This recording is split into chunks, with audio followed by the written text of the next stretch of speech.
for a Spalding County football coach who police say confessed to strangling a woman in Maryland. That's the ruling from a judge in Prince George's County. Good evening.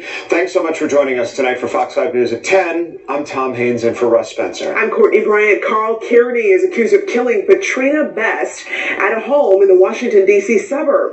Fox 5's Christopher King spoke with the prosecutor handling the case, and he joins us now at the live desk with more. Christopher?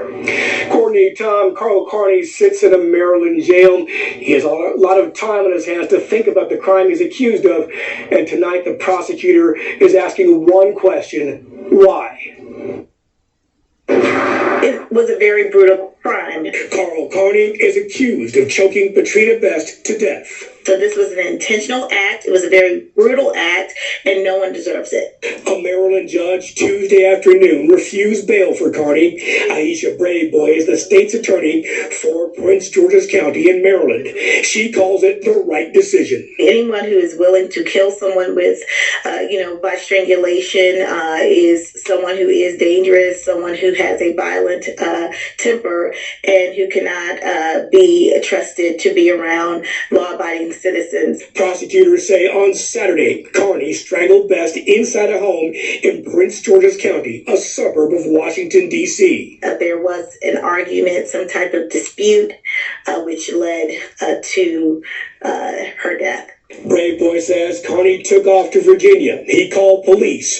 They told him to go back to Maryland and turn himself in. He did come forward. He did admit to the wrongdoing. Kearney is the head coach of the Spalding High football team. He was born and raised in Griffin. He played in preseason games as a wide receiver for the New York Jets in 04 and 05. His actions were egregious, deadly. Best was a nurse.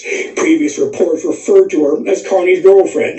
Braveboy says the two were well acquainted with each other, but the extent of the relationship is unclear. Braveboy wonders, why would anyone commit such a grisly act? This young woman was beautiful. She was a nurse. She cared for others. And, why anyone would want to take a life that helps